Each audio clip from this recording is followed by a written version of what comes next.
Go ahead.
We welcome you to another live edition of the Sports Box, your go-to sports podcast featuring great content, conversation, and your occasional disagreement.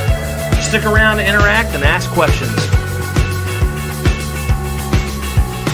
Ladies and gentlemen, it's showtime.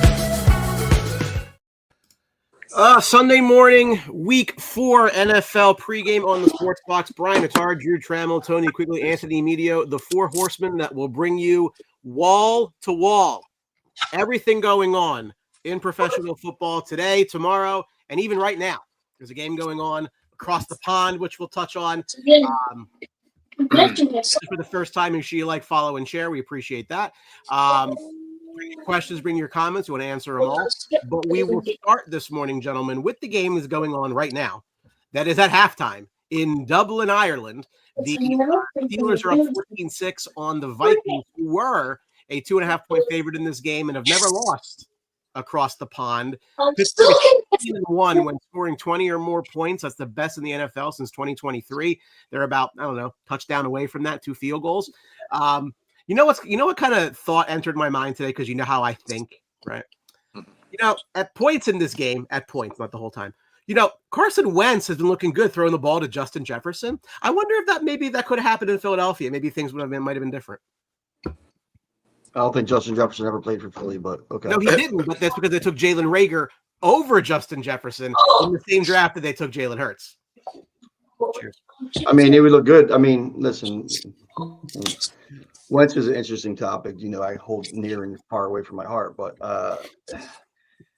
that injury that shipped Wentz out still probably happens, so I don't think it was a regular hurt. And he was playing at an MVP caliber prior to the hurt. So I guess the revisionist history is cute to kind of rub in Eagles fans' face. But since that draft, I do think that the Eagles won 2 Super Bowls. They did. I get it. Maybe they would have won 3. I don't know. Maybe they would have just. Or they dropped Justin Jefferson. They catered the offense around him instead of some tush push, and they never win shit. I guess we'll never know. As Kanye says, I guess we'll never know. Just a thought.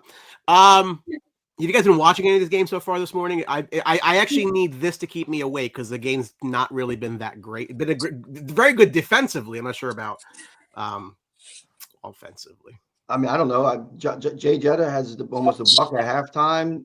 DK with a big run. I mean, 80-yard touchdown. Pretty good. The biggest thing that I saw, going on your buddy Wentz is he's playing too safe. He started out last game 7. He was like 8 for 8, 9 for 9 before the interception today. He is playing extremely safe, and I get it. But when you're down 14-3, you got to open up a little bit more. You got to take some shots downfield. Everything, and I just don't think he's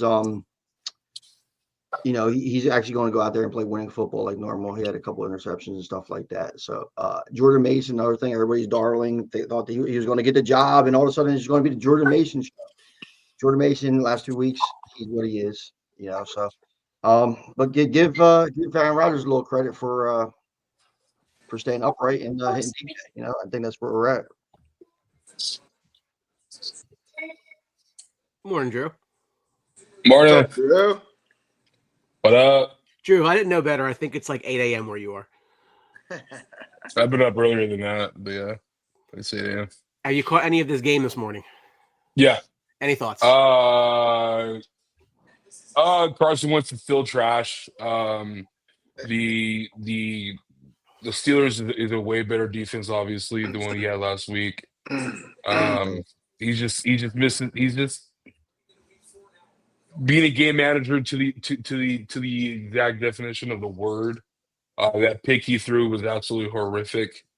It should have been 2 picks at the corner of the end zone before they half ended. Nothing really to take from this game. So, I mean, the most action that we've seen so far is someone getting robbed the night before, getting mugged and jumped. Sure. Other than that, man, I hate these games. These games are just, I think, is a waste of time. Just wait till they put a Super Bowl there. Yeah, right. It's like WWE going to Saudi Arabia. Mm-hmm. Well, I'm definitely not starting off the day well because I like the Vikings this morning at -2.5, and I'm just not getting it. I thought they were going to be the better team, and at least defensively, they've been playing well. I thought they were going to give that Rodgers a tough time, but seems like he's getting the ball off quick, getting into DK. Oh, hold on. He got a little Kenny Gainwell action today because Warren is out. And both teams are moving the ball up and down the field. I mean, you saw the field goal block there by Rodgers on the Vikings. So, I mean, I still see Minnesota getting back in this in a touchdown, but A-Rod's playing well right now. I forgot my graphic that I spent time putting together. I'm going to just play that now. What's interesting, I mean, again, I will say this. I think that the Joe Burrow injury obviously opens things up for the Steelers in that division. Just because, again, now there's just less in front of you. Would you say, I mean, I guess it's kind of an obvious question. They're the second best team in that division now, right? I don't think it's that close. Yeah. Yeah, I mean, I think when the Steelers and the Browns play, I think it'll be a close game. I think that they're kind of like right there, to be honest with you. I think the Browns defense could keep them in a lot of games. We saw that already. But I'll give the edge to the Steelers there. You're right, but I think it's close with the Browns. Joe Flacco and Aaron Rodgers battling for playoff position. That's going to be interesting. You got hit the back to the future. What year is this fucking meme? But right. Yeah. No, listen, Meads, I'm sorry to rub it in, but I was on Jetta and DK. Both their overs already hit today in a nice little parlay. So my day is starting off well. And it's just as Carson Wentz gets sacked again. So yeah. You got to give the Steelers credit, man. Every year they're kind of in it, no matter if it's Rodgers being quarterback or some dumpster fire. I was never a huge Tomlin fan, but he does it every year with some quarterback off the scrap heap. I mean, look at what he did last year. I mean, you had Fields and the Russell Wilson situation. I mean, he puts out competitive teams. They just got to get a running game. They got to be able to take advantage of Aaron Rodgers' play action. They have to do that kind of. Jalen Warren. I mean, he's not a bad back. He's doing a little, what he needs to do. But at the end of the day, Caleb Johnson has really let them down. The all Big Ten running back. To this Vikings offense. I don't know what that is. You guys Sorry, that was my son. Oh. His lack of development is really what's hurting his team right now. If he was what he was supposed to be, I think you would really be formidable as pushing for a playoff team because especially how they're hitting. And they got to get a solid number 2 wide receiver because eventually DK is going to be shut down and, not break out 80-yard runs off of slant passes all the time. As somebody who drafted Caleb Johnson in a keeper-eligible spot in a league someone else on this panel is in, I'm also unhappy with the way that has turned out. It's early. Running backs. Looking running backs. You notice some of these rookie running backs, they get going at the end of the year. I mean, I wouldn't be down. Well, yeah, but if you watch Caleb Johnson, drops, fumbles. I mean, he had a big drop today already. I know he cost him the Seattle game. He put him in the doghouse right there. And you look at the situation, like a guy like RJ Harvey with Bo Nix, he's going to have a little bit more leeway and time to develop. Gentry, they invent most in it. But Aaron Rodgers, Aaron Rodgers throwing a swing pass to a running back that drops it, he's not going to stand for it. You know what I'm saying? Like not with that kind of environment. So if they could get it together, they'll be all right. But they need it. We'll move to the Thursday night game. The Seattle Seahawks get a win and move to 3-1, 23-20 over Arizona. Sam Darnold, 18-26, 242 and a score. Kyler Murray, 27-41, 200 even, 2 scores, 2 picks, also rush for 41 yards. It was I really kind of want, and I know, Tony, you were very prescient in your commentary last week on Marvin Harrison. I want to get to that in a second, but from a fantasy perspective, Walker is killing Charbonnet and Charbonnet is killing Walker. And I almost feel like the fantasy world is rooting for one of these guys to like tweak something so that the other guy, I mean, they're producing on the ground. They're just splitting up the carries, which is just not good for anybody. Look, I didn't think Seattle was going to do very good. They're 3-1. I mean, I can't hate on that. I thought they'd finish dead last in their division. So chalk that up as another thing I'm wrong about, which I'm wrong all the time. And that's okay. But is this, do you see this being a 1A, 1B the rest of the way, or is someone going to actually like kind of run away with this a little bit? I mean, going into the season, fantasy wise, from what you heard, sounds like they want to give the ball to Charbonnet more, but you haven't seen it right now. So yeah, I mean, why not? 2 running backs, it's good. For the team wise, for fantasy, it's horrible.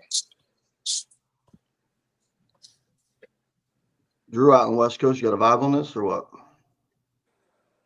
I mean, what Ant just said was right on the money. I mean, I thought it was going to be a lot of Charbonnet and then Walker getting the red zone carries. It's actually Thursday night flipped it. It was Charbonnet in the red zone. As a fantasy owner, it sucks. It's very confusing because I still think Kenneth Walker is the better back, but whatever works for Seattle is working. I actually am very impressed with their defense so far this season. I think it's Mike McDonald, right? That's his name. Yeah. The head coach, he is a former DC at Baltimore. I think who misses them very dearly since he's left. I like what Seattle's doing a lot. I'm happy for my dad and my stepdad and his family. They're really loving Sam Darnold right now. I just want to see them get tested. As far as Arizona, Tony already said it on my comment on my post a couple of days ago when I said it. That first half, guys, we saw a man that was, ready to just retire. It looked like, and that catch for the touchdown in the corner on a post out. There was never a bigger moment that he needed was there for a confidence shaker up for him, what he needed. And then he started catching everything after that touchdown catch. But still, dude, like I don't know what it is because I was a huge MHJ fan coming out of Ohio. And I don't know if it's just the pairing. I don't know if it's just the expectations. But the Cardinals, like, it's just weird, dude. It's just weird seeing how he's playing and how the team dynamic is just going. Because I don't know if it's a Kyler Murray issue. I don't know, man. Arizona's a hard team to pinpoint what the issue is, just from a totality perspective. It's weird. But shout out to Seattle for sticking in and winning a division game, and the NFC West is going to look a lot more interesting as the weeks go by. I think these two teams. First of all, I'll touch on with the Walker, Zach Charbonnet. I was a Michigan fan. I watched Zach and Walker both when they were in the Big Ten, and then when Charbonnet went out to UCLA, I kind of followed him still. He and what Charbonnet is a lot what the Arizona is. They have talent. They look good. They look special. But at the end of the day, Walker is the better running back. His numbers produced. The only number he had 39 yards and 2 touchdowns against the Saints in that huge blowout. That's the only time he had less than 4 yards a carry. Charbonnet has gotten pretty much the same amount of carries, and he has not even eclipsed 4 yards yet. So I mean, it's very talented. You have They're a total type of complete. runner, I think, too. They're a different type of runner. Charbonnet's a little soft, to be honest with you. He's speed, he's finesse, and sometimes that speed, Escal Davis wows things. But Walker's the complete back, and once they commit to it, I think that they'll be it. But you know what? Their game plan's working. They're winning football games. They're playing good defense. They're spreading around and mix it up. So, not mad at it. I mean, Seattle doesn't really play for our fantasy needs, but if in a fan's perspective, I'm all in on Walker. At this point, he's just looked better in the beginning, and he's a little bit more productive. He's not wowing anybody, but I'll take him long term as an investment. And Charbonnet and Walker both have injury issues all the time. So it's just kind of like, matter of fact, who's going to be who. And I think that the preseason hype on Charbonnet was a little overwhelmed. I have 10 leagues, just like Marvin Harrison, 10 leagues, 0, ownership of any of them. Arizona's a team that has talent, man. You look at Kyle Murray running around. It's cool. He's got fast little feet, and he's running, blah, blah, blah. Harrison should be, a Megatron. What's up, little man? Sorry. Megatron type of player, and he just doesn't have any of that want in him. And yeah, he caught the touchdown pass, and all of a sudden he's like spur life, but you shouldn't need that. And I think he's still a bad fit. Arizona's a team that everything needs to be going right with, and the adversity and that kind of stuff. It just doesn't say. And one of the big things is, if you look down there, Trey McBride wasn't involved enough. They should have exploited that matchup a little bit better. And they started forcing stuff at the end of the game to Harrison, which, it got him where it was. It's funny. I dozed off for about 30 seconds, and it felt like I woke up and they were lining up to kick the game-winning field goal. So, I think this is what you're going to see a lot for both of these teams. Close games, a lot of parity with whoever they're playing. I don't know who gave the green light, but those jerseys that look like somebody sharded all over them are a disaster. Literally, it looks like somebody took a dump. I've seen stuff on Twitter. People love them. I'm like, what are you talking about? Use toilet paper? I don't understand it. How does that get through NFL marketing? I don't really understand. I agree, Joe. This Arizona team, I'm going to touch on real quick. Actually, that's our next topic. So, Joe, hang around. I think it's Kyle Murray, man. I watched. Tony's right. They have talent, but I watch this offense and what they play. He holds on to the ball too long. He runs. I think he runs around too much. There's no he always does that. Yeah, I know. That's why they're not successful. So I put the blame on him here. You never see him get the ball out fast in some kind of structured offense. I think it's him, and I think they really. You're right, but if you grab a snake and it bites you, you can't be mad at the snake, right? Kyler Murray is what Kyler Murray is. You're absolutely at no right, point, right, they invested everything into him for them. They want and then that's got to be a leadership and management issue right there. You can't. Kyler Murray is going to be what Kyler Murray is. That's why I said last week, get Harrison out of there, because that's not the type of receiver that's going to be. Go get some effort guys out there that are run around and catch ball and block downfield, because Harrison ain't going to do it, and that's the only way they're going to be successful. Yeah, you're not going to get rid of him. Kyle Murray for Dak Prescott. Oh yeah, all in. All in. You do that. Where do I sign for that? There's Wentz completing a pass. Joe kind of led us into this topic, but I think the big story of the day today in the NFL is the change of quarterback for the New York Giants. They are starting rookie quarterback Jackson Dart today against Los Angeles Chargers. Russell Wilson is being benched. Russell Wilson has looked like trash against every defense not named the Dallas Cowboys. Is this the right move? Joe says no, but is this the right move for the Giants at this point? Your thoughts? Matchup wise, it's not the best. You know what I'm saying? You're throwing against a Chargers team that's been playing well. I think they beat up the Giants pretty good today. But Dart was my favorite quarterback coming out the draft. He does have that it factor. He has the throwing and running kind of dual threat that you're looking for, like a Josh Allen light kind of vibe to him. There's no reason why not. Why not pull the plug? They're clearly the lowest class in the NFC, which is something to be said. There's a couple other, New Orleans has a legit case for that as well. Probably New Orleans is probably a step below them, but throw them out there, see what works. There's been successful rookie quarterbacks, and you have to see what you have as soon as you can. And I think it's going to be a tough day for him in his first start, probably against this team. I'm going to just say San Diego, always probably Chargers, and I think it's the right move. I mean, what are you going to go with, Jameis? I think they should.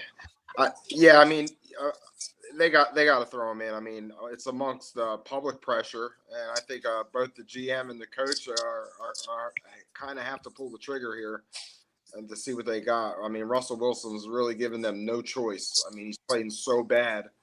You could see Neighbors is just fed up. I mean, right now, they lost. You can see that they need to run the ball. They lost Tracy. They got Scatterborough. I mean, he's just. I don't know. I don't think he's any kind of lead running back, in my opinion, at least yet. And you got to throw this guy in there and see what he's got. I mean, he showed in what was it, the preseason? So, and fans want to see it. So, I don't hate on this decision. It is a tough matchup, though. Tony's right. I mean, you're going against Harbaugh.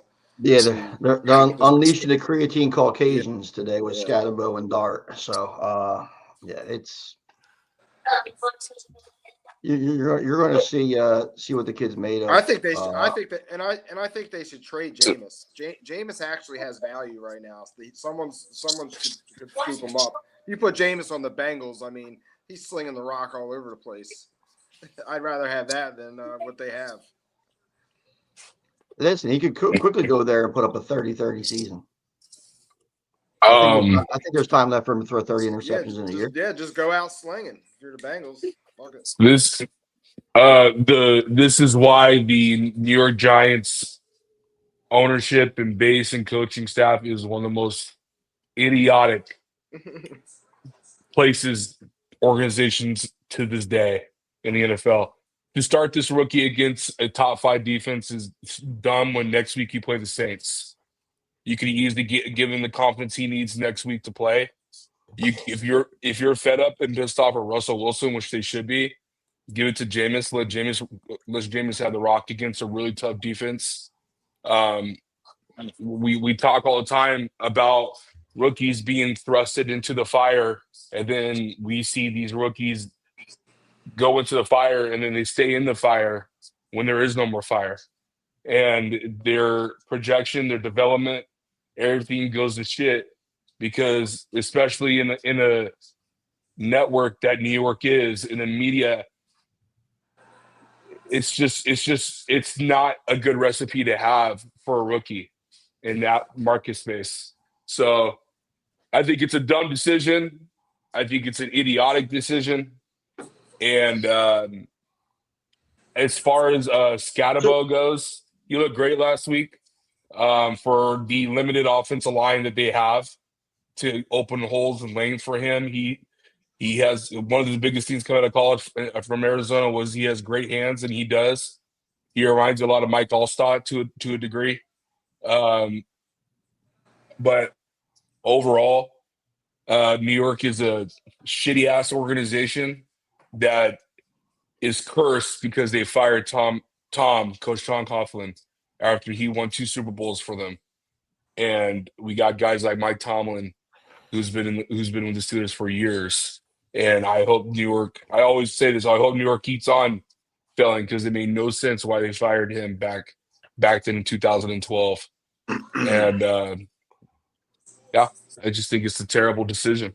So Drew, let me ask you this. So you agree with the decision to go to Jackson Dart. You just don't agree with the moment. Oh yeah. Don't give him to the fire. Give him to an easy opponent. So to build his confidence. Right. Well, one more. I don't give a f what Russell Wilson is doing. He should start today. I don't agree with going to Jameis and then going to the kid and it's just it's just too messy. Go from Wilson, throw him out there against the Chargers. If you're really pissed at him and you don't like what you see him, let him play his way out of the Hall of Fame, as they say, right? And and he's secure. He definitely did that in the last couple of years. And then go to Dart. I think that would be the most logical game plan, but so it's only a 6-point line. So we'll see what happens today. But here's the thing, right? What a pick by TJ Watt. My God. It's a great play. I think they're better off having him start his first game at home, though, versus on the road, right? So that's probably number one in the decision making. But number two, yes, Drew, you're right. They get New Orleans next week. I get that. The schedule after that is hosting the Eagles, going to Denver, going to Philadelphia, hosting San Francisco, going to Chicago, hosting Green Bay, going to Detroit. Do you want my answer? My answer is the kid shouldn't start at all. Well, but if you're going to go that direction, that's never going to happen. Then go that direction next week. Because if you play him today, and let's say he has. If I'm with Quig, and if you remember, Brian, I said Jackson Dart is my number one quarterback coming out of college, heading into this draft. And we're not only you're putting against the fire, you're putting him with the offensive line that's so battered and so bad that you're just going to see the same. It's what is that saying? What's the definition of a psychopath? Doing the same thing over and over again. Insanity. The definition of insanity is doing the same thing. You're doing the same thing. It's just recycle, rinse, and wash.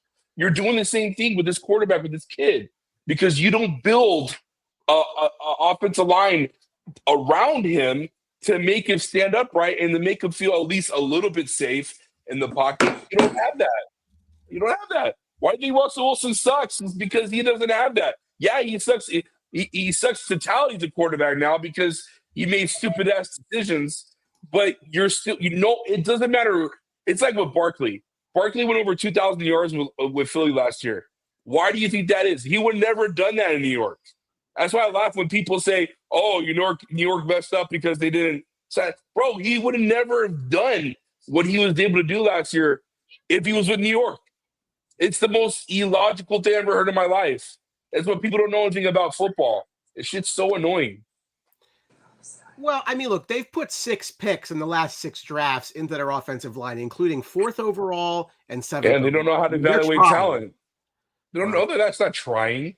They don't know that. Do you really need to go get a dual Carter? No, they didn't need to get a dual Carter. They didn't need to trade for Brian Burns. Well, why? Okay. Why trade for Brian Burns? You didn't have an offensive line ever. Well, I think if you remember the success that they've had in the Eli era is all equated to the defensive line. I think that's what they're trying to emulate. Yeah, but they still have defensive line is pretty the offensive impressive. line, though. Well, okay, so are you saying that you would have rather them going Will Campbell over Abdul Carter? Oh, 1,000%. 1,000%. Well, okay, I don't disagree. Have you seen how Will Campbell's played in New England? Don't disagree with that. Big offensive line guy, that you know. However, if not for Tennessee needing a quarterback, and if not for Jacksonville doing something really stupid, Abdul Carter goes number 1 in this draft. So I get that, right? Like I totally understand. It's a terrible. Listen, it's a terrible pick by Tennessee as well too. You're going for guys. It's like I said, recycle, rinse, repeat. If you don't have the guys to protect your franchise quarterback, why would you go and draft a rookie quarterback when you don't have the structure in place to protect him? We keep talking about how the college doesn't develop quarterbacks. Well, the NFL is not doing that good of a job either, too. They're not protecting their investment. They're not giving their rookies the time to develop, to learn the game, especially if they're not learning in college. So it's a lot of issues I have with these organizations that want to go for the sexy pick instead of going for the structure pick. It makes no sense to me. More on that to come. Where can Russell Wilson go that he would be effective? Other than the booth. To the booth. To the booth. To the booth. Sierra concert. Not in the NFL. He's not. I'm tired. I'm just tired of it.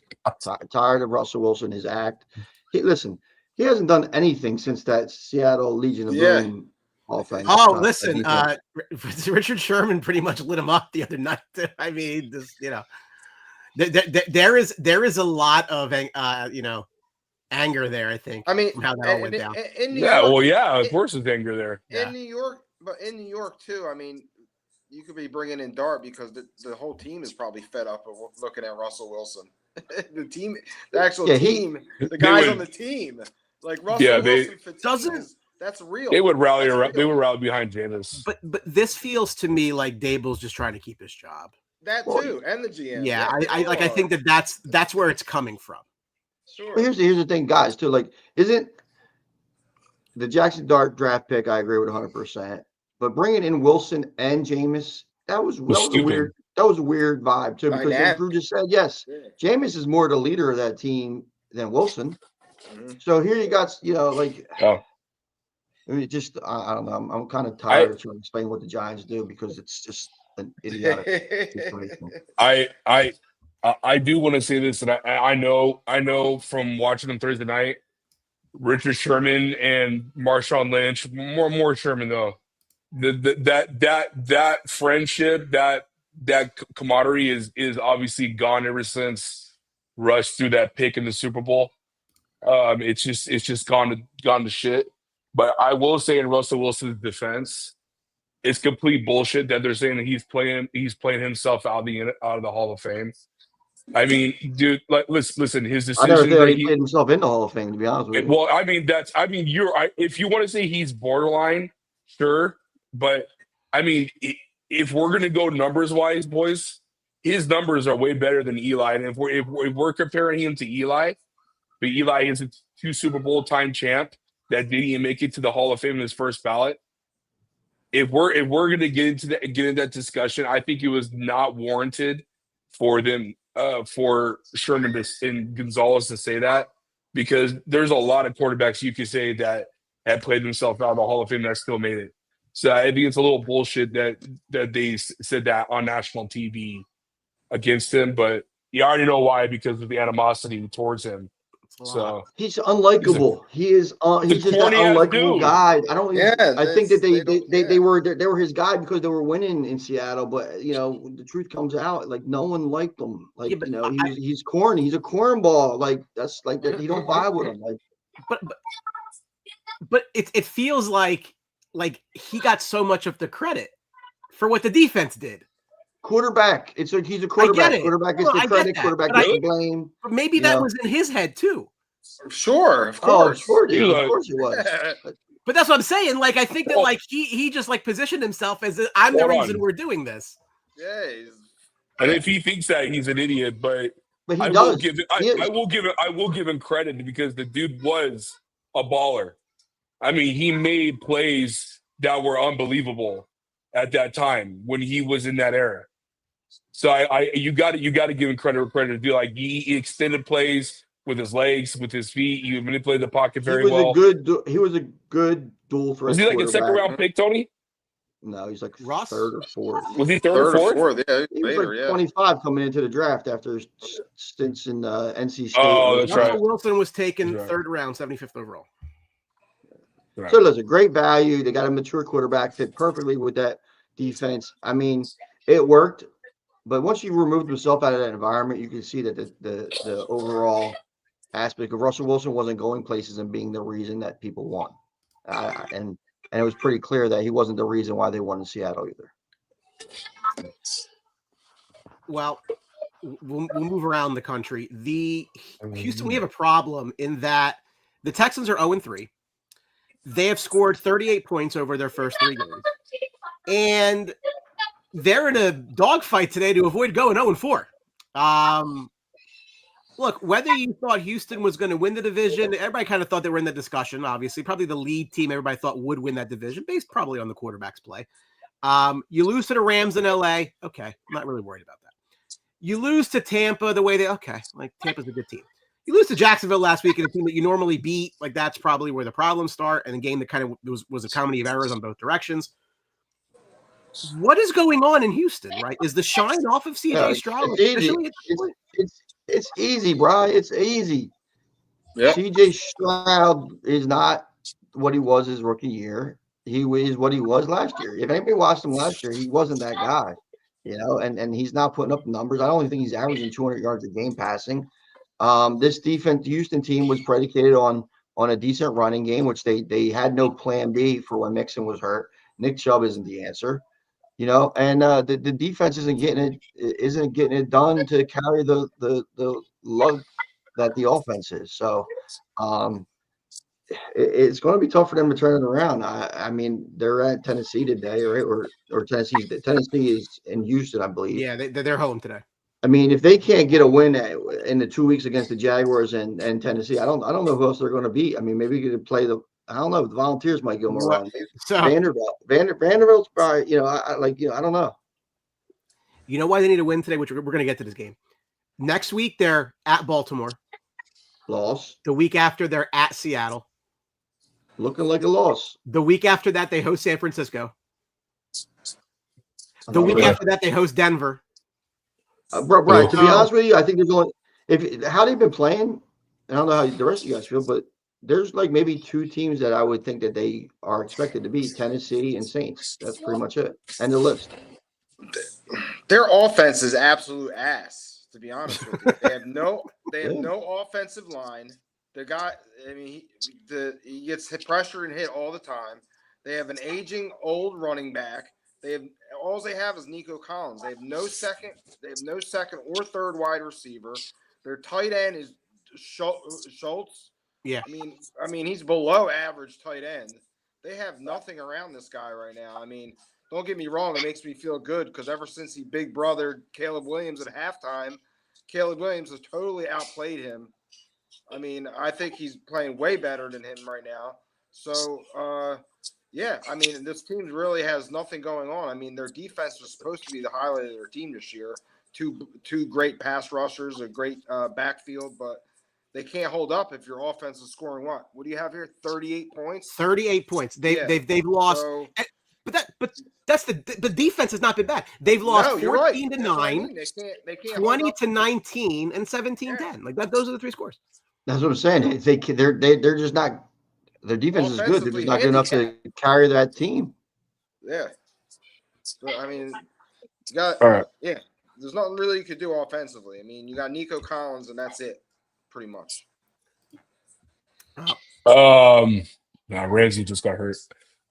So for me, all right. I'm trying to be nice on a Sunday morning. Why? Because that's what we do here. I was at a funeral Friday. I don't know. Just like I try to be chill and nice, but I don't want to be. I don't think this is a total CJ Stroud problem.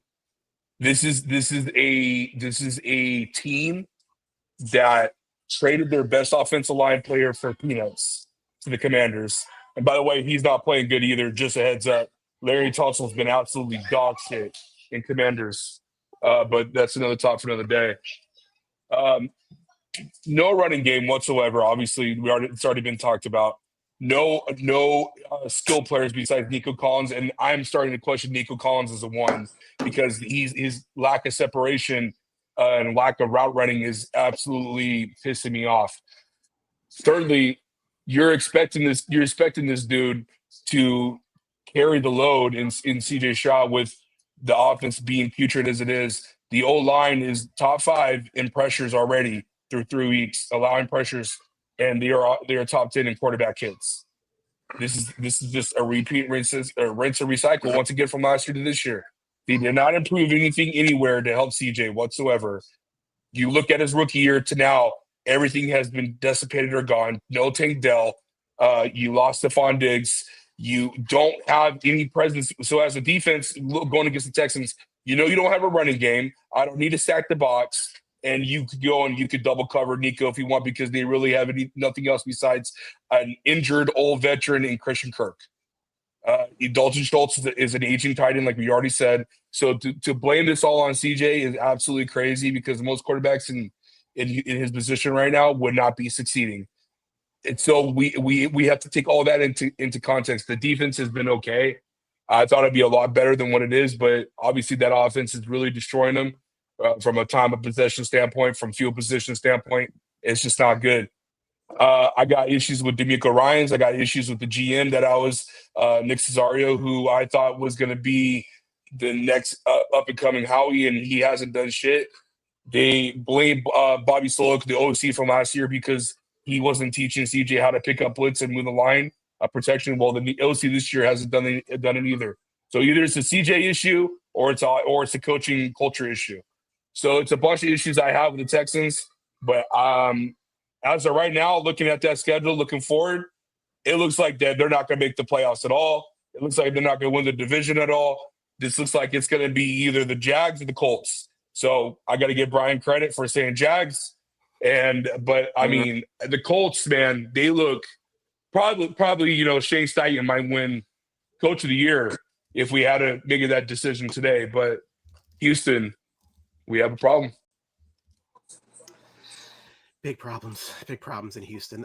Listen, I was high on Stroud. I wasn't going to put him in my fab group yet, but he was like right on the cusp there. He has not played overly well the last couple weeks. So there was something I heard from ESPN that like something's going to come out about something going on.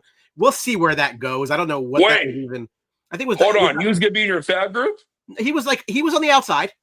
But Lawrence still is. Yes, Lawrence has more talent than CJ Stroud does. Oh my God. Well, I mean, obviously. Oh. Say it again. Say it again, Brian. Lawrence has more talent than CJ Stroud. Agreed. 100% agree. That's all I ever said. Again, people take my. Flaming. I have to agree with you. I'm not a Stroud guy, and it is a talent. Right. Again, it's a talent wrong for a year, but now he's proving me right. It's a talent assessment. I don't understand. Really? I make it very clear. Like, I'm not saying he's a great quarterback. Right now he stinks, but doesn't mean he can't be better. The man won the division last year with basically no one on the offensive side. A quarter of the league wins the division. Okay, what does that matter? Bears. They're crazy talk. It's not. Literally, it's one out of every 4 teams with the division. If I had to pick one between Trevor Lawrence and CJ Stroud to go with coming into a season, I'm tanking this. I'm selecting neither and trying to get a quarterback in a draft. Fine. That's all good. You okay with that? Anyway, so one of Anthony's favorite topics that I like to bring up periodically just to kind of get him going a little bit is looking back at the draft. You know my answer. Answer. So I just want to look back at this draft here in 2024. I want to talk about, who do we think is the best player in this draft? If you had to redraft the quarterbacks, how do you draft them? Same with the receivers. Where does Brock Bowers go? And I'm just going to start with this. My favorite pick in the draft was the one the Chargers made. Okay? Joe Alt was my favorite pick of the draft, and it's been a perfect fit, and I love it. I knew so. I'm looking at somebody in this. I don't see Alt. That's why I was kind of like, I know there was somebody missing. I mean, how do you have guys like Worthy and Pearsall ahead of Alt and Leggett? Like, what the hell are you doing? Those are wide receivers. Those are all the receivers. Okay, I see QBs and wide receiver. I got you. Correct, yeah. And Brock Bowers is in a class of his own. However, again, my best player in the draft is Joe Alt. Those are 15-year franchise picks to me. That was great. What's the question here? What are you saying? I don't know. He's like here's quarterbacks, here's receivers, but I like Joe Alt. Okay. So who was the best player in the draft? Joe Alt. Good. We agree. Yeah. If you had to redraft the quarterbacks, in which order do they go? So who goes one, right? Is it still Caleb Williams, Anthony? You're going to tell me it probably is. Yeah, I mean, I feel good, to be honest with you.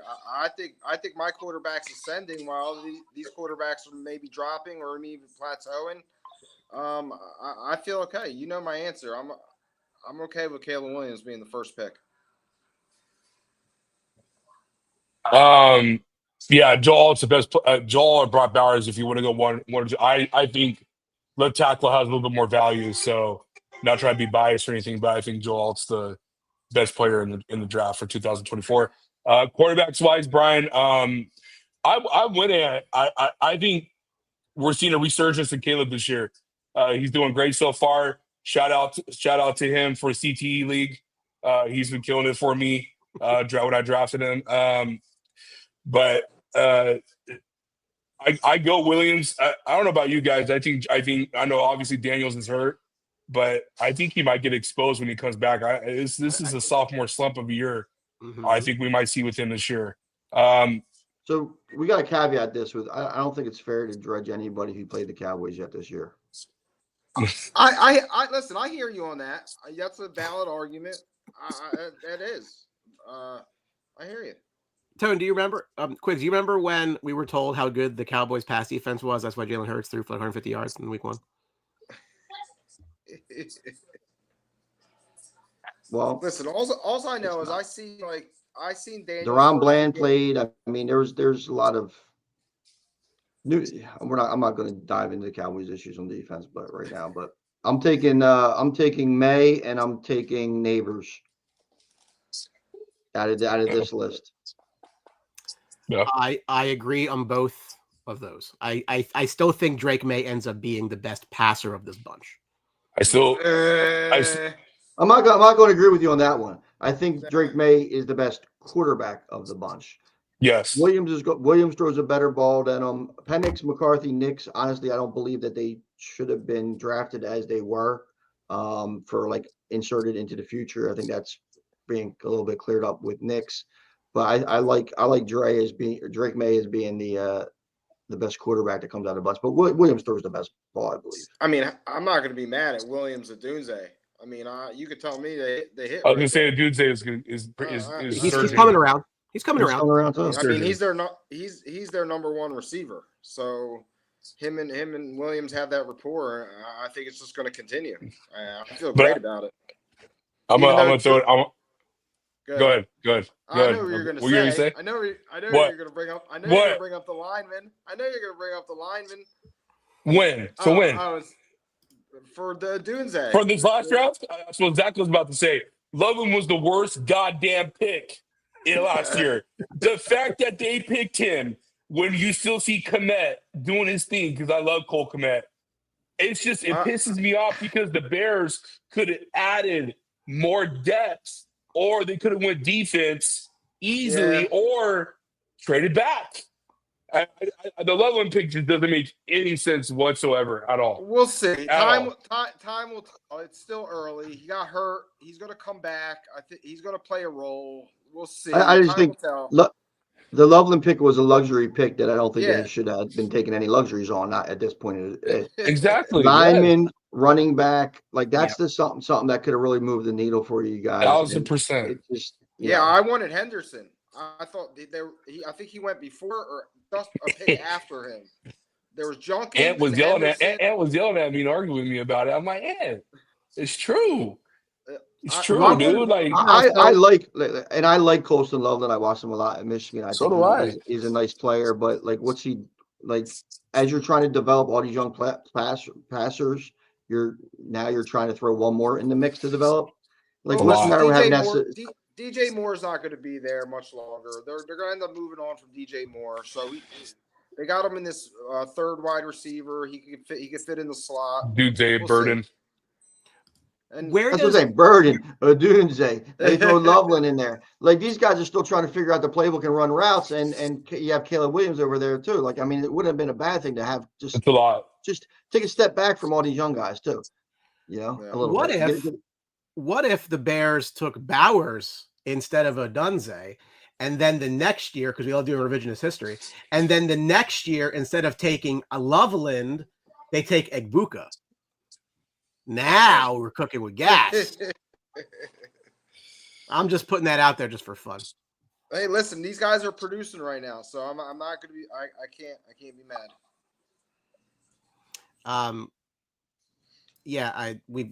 Whoever's watching on YouTube, we've already went up to a different topic, so you can talk about what we're talking about. Happy to talk about your comment. Bobby was a scapegoat. Yeah, I don't know who's Bobby Slowik. You're right. What's up, man? We appreciate your comments. And Lawrence is a first read only QB. But I'm not taking either of them all day, to be honest with you. It's not a wide gap. So where could Bowers have gone? Like, if you redraft, like, who's taking Bowers? Arizona doesn't take Bowers. We thought the Chargers might, but they made the right pick. Take Bowers? Yeah. Okay, all right. I mean, he's putting up great stats and not winning football games. I don't think a tight end is the key to winning football. So, Yeah, unfortunately, where he plays, he's kind of like hidden. It's just like, he's like Tony said, he's putting up all these great stats. He's got great hands and all, but he's plays for the Raiders. You're never just going to see him. Not hitting with me. He's all over in fantasy. I'd take him. For guys like us. But I wouldn't say he's hitting it. I mean, Vegas is a flashy market. It's just that they're not winning. You know what I'm saying? If there's no marquee matchups to play to them, I think Sure, that's I mean, more of the yeah, case yeah. than No the TV location. time. Because if Vegas starts winning, yeah, that shit's He'll going be, to be lit up. I mean, showcasing. Yeah, his value will absolutely. go up. No primetime games. You never see the Raiders play any primetime But the games. Vegas does the Vegas have a game plan though? To be honest with you, I mean, they bring in Geno Smith. There's no continuity on that team at all. I They mean, play the Chargers on Monday Night Football on week 2. yeah, and yeah. Trash. So you don't deserve to be on prime time. Well, Nope. always fun conversations to look back. Revisionist history is always fun, but we'll start with today's games. 21-6, by the way, in this game in Dublin. The Steelers are driving. They're on the 20. Probably going to score points, I guess. The Washington Commanders at 2-1 visit the 1-2 Falcons. Atlanta's laying 1.5 at home. 43.5 is the number. Jaden Daniels, who's not playing today, needs just 24 rushing yards to be the first ever with 4,000 passing and 1,000 rushing in his first 20 career games. Michael Penix Jr. is 0-4 if the opposition scores 8 or more points. Which is difficult to do defensively unless you can hold them to a touchdown or less. How is that possible? That's a great question, right? So we talked about, where Penix might go. Obviously history has shown that maybe they had a plan when they made that pick. I don't know that actually was the plan. Neither here nor there.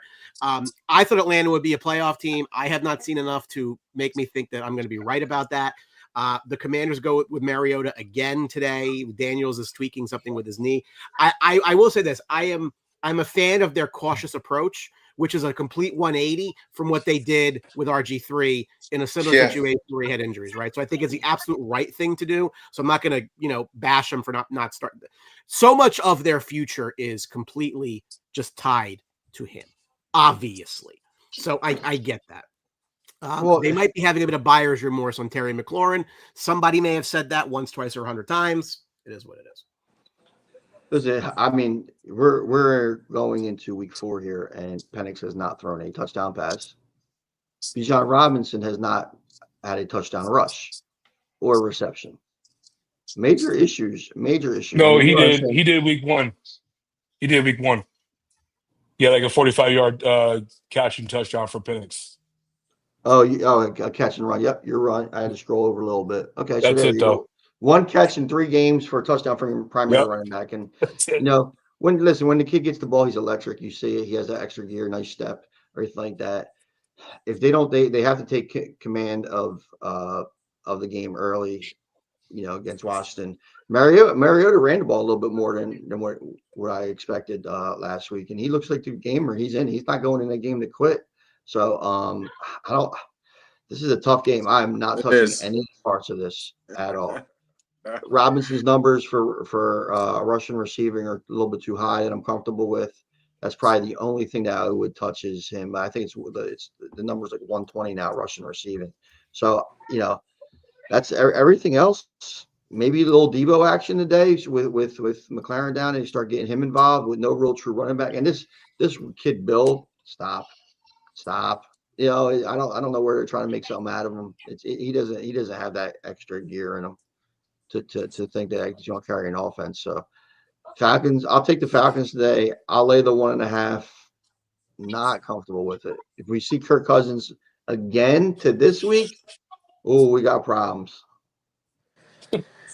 Yeah, this is a tough game. There's not feeling it today. Like Tony said, I'm gonna go with the Commanders today. I got the home team not even catching 3. I'm gonna take the Commanders. I like Debo today. Also, plus 290 to score a touchdown. Chris Rodriguez Jr. I think if they get down there in the goal line, he's gonna get the ball. I think that's really good. Plus 290. So I like that today. And check out Zach Ertz too. He's been a primary target for Mariota and even Daniels when he's in. So Zach Ertz today, anytime touchdown, you're getting a plus 240. That's also good value. He's always there in the red zone. I'm not going to go crazy in detail in this game. Just a few things I agree with.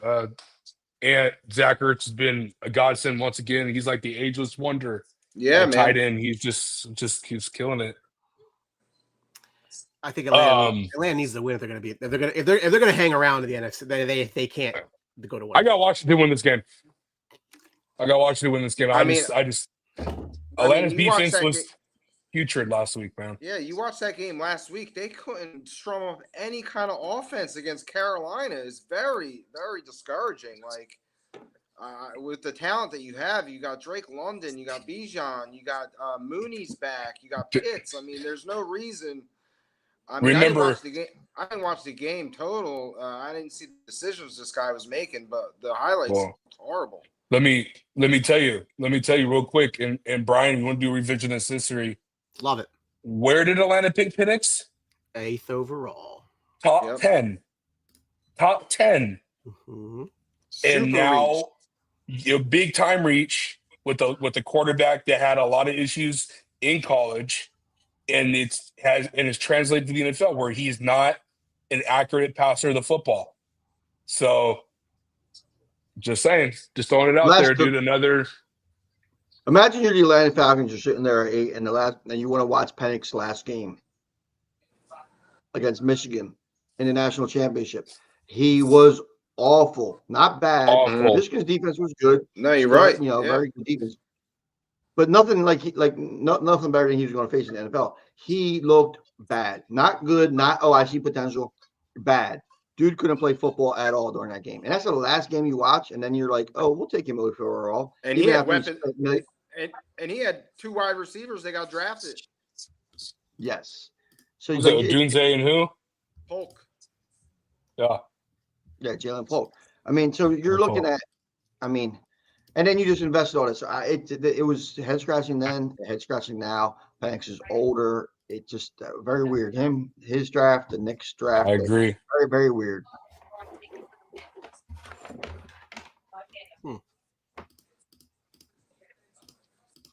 Tech issue. No, that's fine. Yeah, I think Atlanta needs the game. I'm just going to assume that they can find a way to win at home. That's probably it's possible. Incorrect assessment on my part. Teams that get embarrassed the week before generally come out and play a little bit better. I just dropped my M&Ms all over the floor. So we'll see what happens. M&M's right at noon. Too much sugar early in the morning. I guess that's why. It's a power lunch. Well, I'll tell you this. Tony may have dropped his M&Ms on the floor, and that is a bad start to his Sunday, but it's not going to be any worse than what the Saints have to handle today, as they are 0-3 going to Buffalo, who's 3-0, and they are a 14.5-point underdog. 48.5 is the number, despite the fact that the Saints are 5-1 against the Bills since 2000, which is their best win percentage against any team in that time frame. Josh Allen has more offensive touchdowns through 8 years than anyone ever to play this game at 269. This is not good. Look, you want to backdoor cover something? Maybe. Is there any which way possible the Buffalo Bills lose this game? Because I don't see it. In fact, Josh Allen might not play in the fourth quarter. I mean, that's kind of one of those things this may end up being. I'm buying the hook, laying the 14. Spencer Rattler is not an NFL quarterback. I've been saying that for the inception of his lifetime, probably. It's just, you look at some garbage time. I don't know, like the numbers for on the Bills side are a little difficult too to even kind of quantify some of that stuff. I mean, James Cook's numbers are out of control. Anytime touchdowns for him and Allen are out of control. The other thing I might like is like an Olave yards, in garbage time kind of deal. Rashad Shaheed, something like that. Trying to play catch up. Olave is getting a ton of looks, and the targets that are there. So maybe that could be some kind of relevance in the betting world. Other than that, I think Buffalo just boats race them. Unless they're asleep still. Mm-hmm. Yeah, I mean, I agree. I'd buy the whole point tone, make it 13.5 to make myself feel better. And yeah, I'm looking at garbage time touchdowns today. Like I'm looking right now, Ray Davis is plus 400 for an anytime touchdown. I mean, I think that's great value. I think you're going to get. I think these guys may be pulled by, like Brian said, the fourth quarter. Guys like Ty Johnson plus 490. I'm just doing stuff like that in this game today. Yeah, Bills all over. It's the type of game where you're going to see Josh Allen be a TD vulture and just take the goal line or the 2 yard line carries and get touchdowns here. Build up the stat sheet, build up the MVP case, and it's just going to be a nasty day.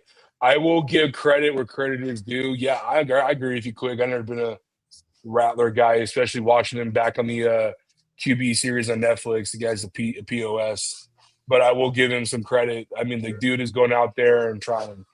So, I mean, he's not out there complaining and bitching and all that stuff like he usually does when we saw him in college and we saw him in high school. So I'll give him a little bit of that. Well, he might have had I mean, a reality check, you know. Oh, yeah, for sure. I still don't understand why Kellen Moore took that job. Never understand it. I thought the first thing he would be doing is getting rid of him, to be honest with you. That's what I thought too. Surprise, surprise. They're secretly tanking. They're not secretly doing anything. That's pretty overt, actually. For watching college football for nobody, too. Yeah. So be careful. Keep your eyes open for your New Orleans number to be calling you to play quarterback soon. Bill's schedule: hosting New Orleans, hosting New England, at Atlanta, at Carolina, hosting Kansas City, at Miami, hosting Tampa, at Houston, at Pittsburgh, hosting the Bengals, at New England, at the Browns, hosting the Eagles, hosting the Jets. A lot of expectations. They're gonna have they're gonna have to win the Super Bowl. There is a non-zero chance this team runs a table, honestly. Like, that schedule ain't difficult. There's got to be a bet somewhere out there for that. Right? Home field advantage. Regular season undefeated. If they, let's just assume they win their home games, their road games the rest of the way: Atlanta, Carolina, Miami, Houston, Pittsburgh, New England, Cleveland. Pittsburgh sounds like the only one that's really a threat. Tampa and the Eagles. They got to play Tampa and the Eagles. They got the Eagles at home. Yeah, Eagles at home. Yeah. I don't know. Home field advantage, to me, it seems like it's dissipated throughout the NFL for the last few years. But there, I mean, and no, just in general, not in Buffalo. I think maybe weather conditions that come in every now and then, but like you see, you know, so and so at home, it don't matter. Bucks is going to be a tough one. Steelers is a tough one, and Patriots are going to give them a fight. But the Bucks at home. It's not like, again, I agree with you. It's in Tampa. I would think differently, but this is in Buffalo. I'm pretty sure I just said that. I don't think I plays a big part anymore.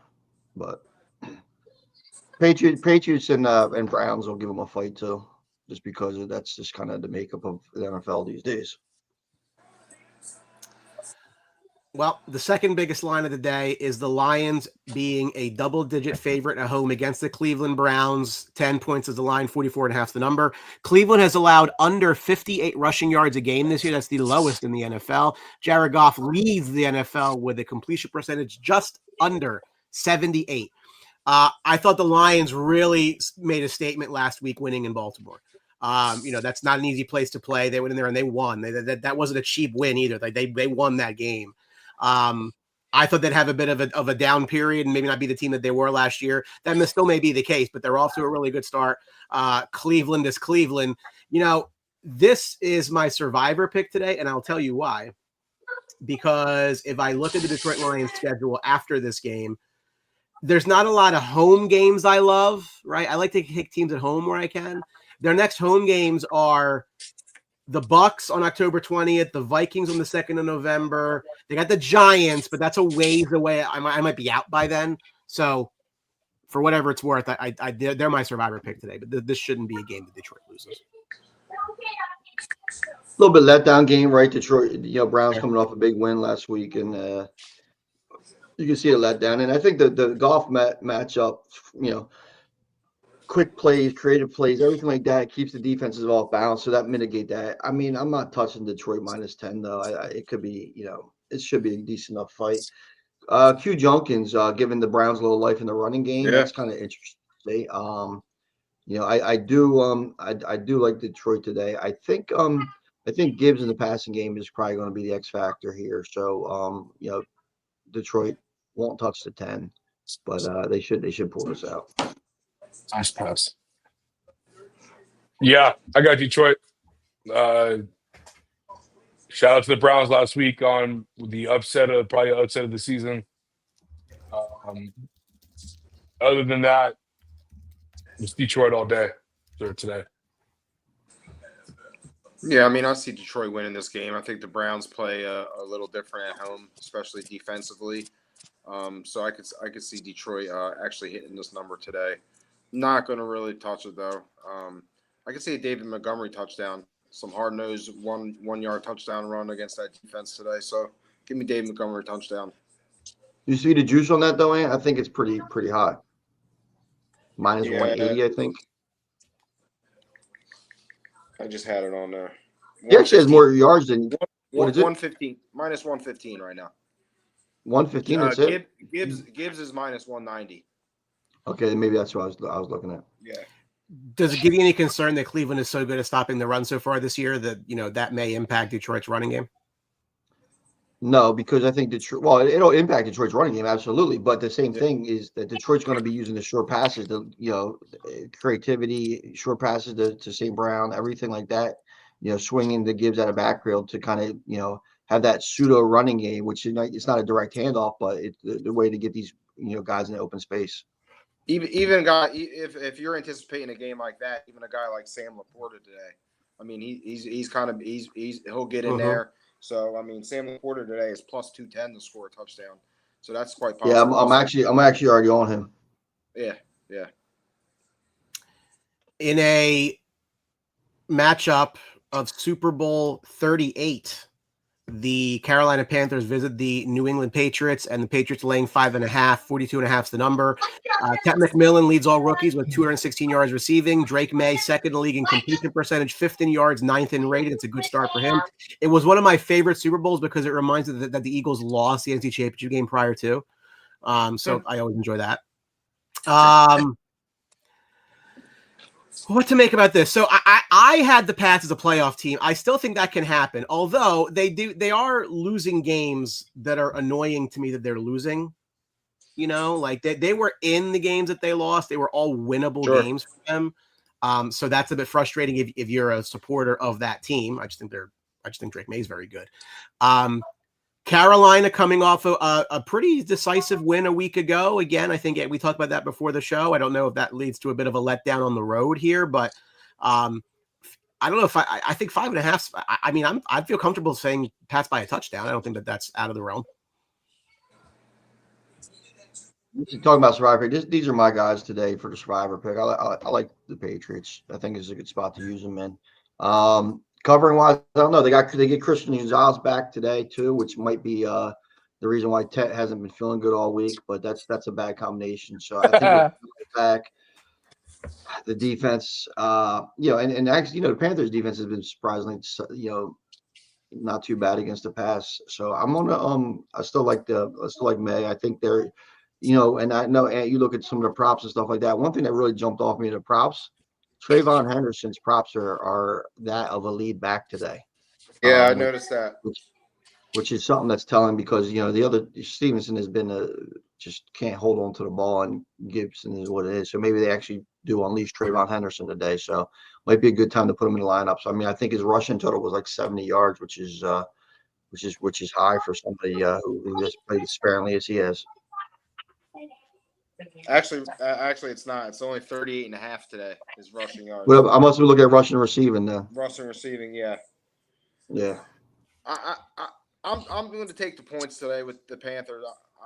Plus 5.5. I think that's a little too much for this Patriots team, who's still young. I think the Panthers coming off a pretty good win. It gives them some confidence. I'll take the 5.5 today. Give me the Panthers. Yeah, I don't know. There's not going to be much points scored in this game today, so it's hard for me to pick a guy here to score a touchdown. But, I mean, right now you got Henderson at plus 150, so he is the top running back right now on the board for the Pats. And he should be because Stevenson's already thrown the ball 4 times this season. So is Ugly. And so is Gibson. So it's time for the Trayvon Henderson era to begin in New England. And I'm only speaking not just because I own him in like 4 or 5 leagues, but I'm just ready to see him get going. Are you starting him today? Because I'm starting him today. I'm starting him everywhere today. Yeah, I had a choice between him, Golden, or Worthy. Okay. He's the safest pick out of them. I Absolutely. think so. He is. Yeah. Well, let me ask you. Let me ask you this question, fantasy wise: will you start Drake May today over Bo Nix Yes. Yeah. against Drake the May Bengals? Oh, Bengals? Yeah, Bo Nix is hosting the Bengals tomorrow night. That's a good. I thought somebody else was playing the Bengals. No, Yeah, Bengals I'll go Bo Nix. are in Denver tomorrow night. No, you're right. Yeah, I'd go Bo Nix. I am doing that. Not again. I like Drake May a lot. I think that's a really good matchup for Bo Nix. I mean, if you watch this game the Pats last week too, for fantasy wise, betting wise, I mean, Hunter Henry's his number one guy. So I mean, the Hunter Henry stats are there. I mean, he's scoring touchdowns. So there's Here's another one. I'm staying with Drake May in a flex spot. Jalen Waddle or Hunter Henry? Flex. Ooh. I like Hunter Henry, man. Waddle's a little too inconsistent. I mean, Hunter Henry's been the consistent. Now they're playing the Jets. Waddle's got 2 touchdowns the last 3 weeks. I mean, he's gone over projection every time. It's a toss up. It is. Just go, Brian. You go against your starting tight end though. Tucker Kraft. Oh, okay. Yeah, I see your problem there. I mean, you can't say Kraft against Dallas, that's for sure. Yeah. I'm not doing that. I am certainly not doing that. No. I'd go Tua, Brian, if it was me. But you know what? Tua. Waddle? I mean, Waddle. Waddle's in there right now, yeah. Well, I got pictures when Henry one time he'll screw me. Yeah, I think I would go with Waddle just for the bigger upside. But Henry's a monster with May, and he last season too. Well, I intend to keep them both next year. Like 80 catches. I mean, he only had like 1 or 2 touchdowns, but I mean, he gobbled up receptions. Are we all taking the Pats to win this? Yeah. Okay. Yes. There we go. Next up, Drew. Break up the Chargers 3-0 against the Giants, who haven't won a game in 125 years. The Chargers are -6, 43.5 is the number. Rookie quarterbacks are 2-8 against Jim Harbaugh coached teams. Cam Scatterbo, one of 2 Giants rookies in the last 40 years to have 60+ on the ground, 60+ through the air in a single game. The Chargers defense is good, and so is their offense. They're one of my team I thought would do very well, win the division this year, which was just music to Drew's ears. It's an exciting time to be a Charger fan. It's all coming together. And you know what my favorite part about their offense is, Drew? I don't care who you're covering. They treat their receivers equally.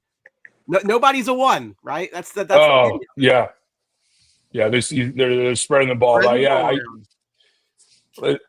Man, oh man, what a game last Sunday after we had our show. I was on pins and needles because you guys know I've been doing this show with you guys for I think 5 years now, and I think you guys have felt the pain that I felt as a lifelong Charger fan. We lose those games, so it's nice to have that change of luck, and I think I owe that all to Harbaugh and what he's been able to change in this organization. And I hate to rub that in Nant's face because I know he wants with Chicago, but I mean it's great to have Harbaugh out there, man. He's just a good dude. He's just honestly best, like man.